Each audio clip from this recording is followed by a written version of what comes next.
Here in the Chicago Book Center, and this is their music section.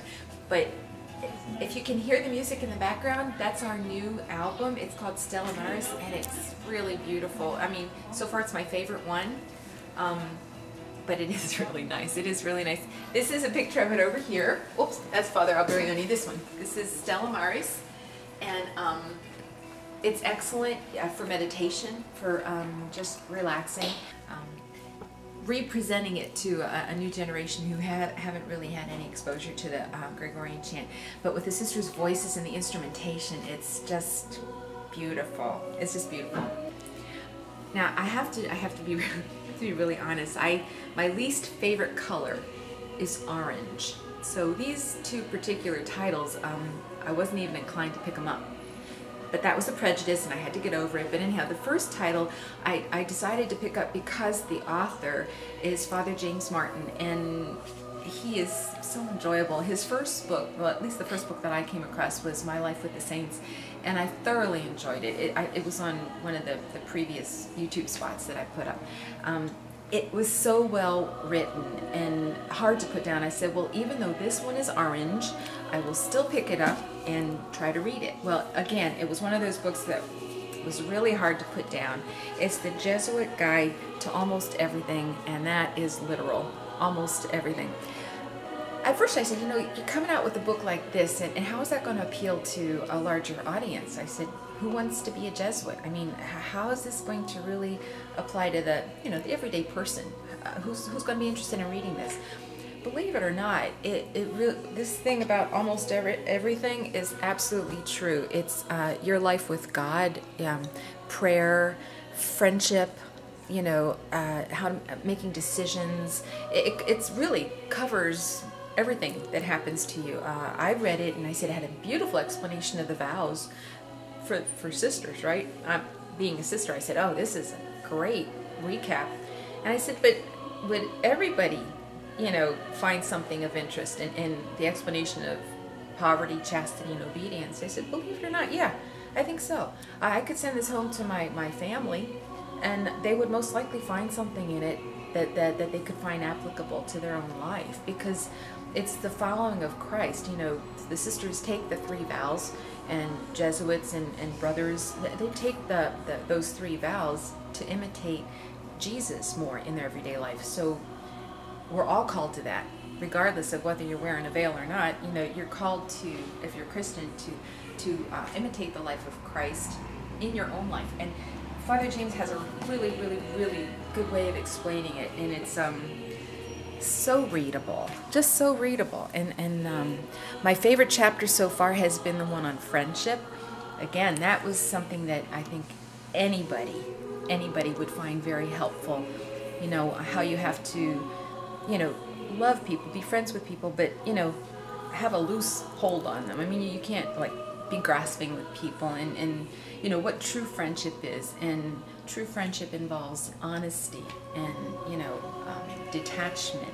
This is something that St. Ignatius is, you know, the founder of the Jesuits, really inculcated into his spiritual exercises, and something that I guess the Jesuits grow up with, so to speak.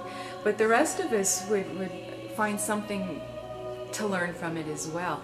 Actually, I have to tell you, Sister Anne Joan has been a really big friend of St. Ignatius of Loyola from the time we were novices. We're talking many, many years ago. And I could never understand why. He didn't really appeal to me at all.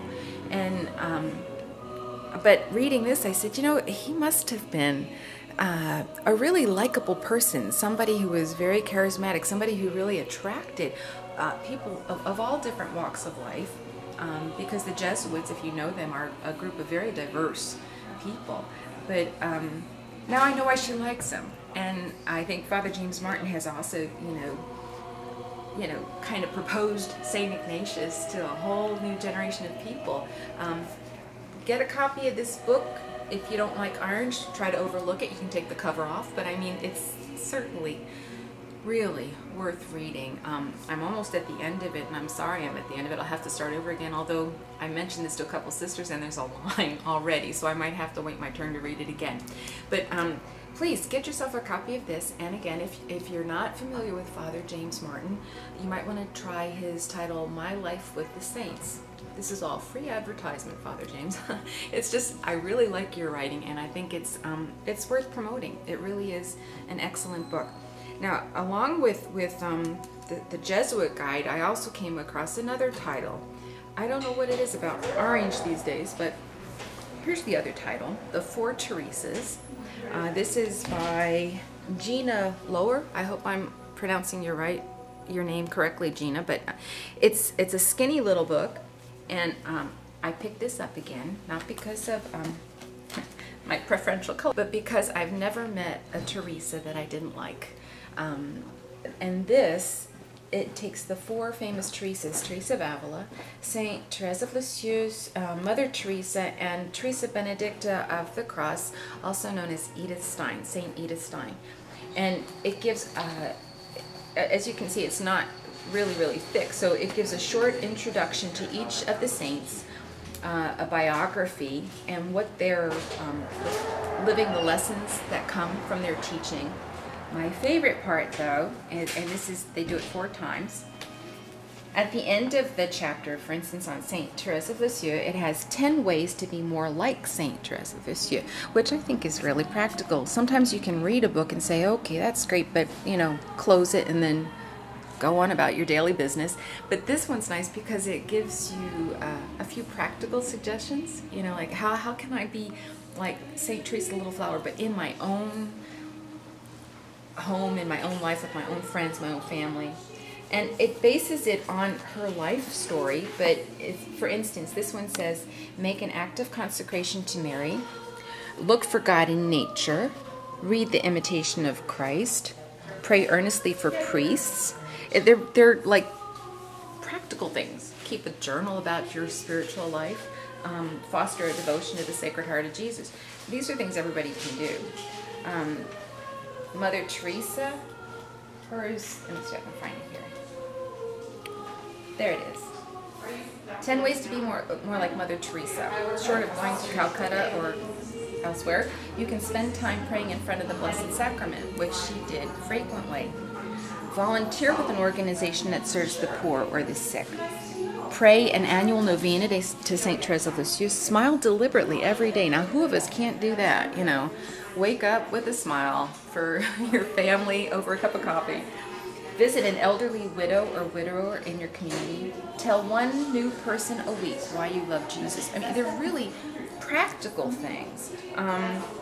Examine your conscience nightly to see if you look for Christ in your neighbor.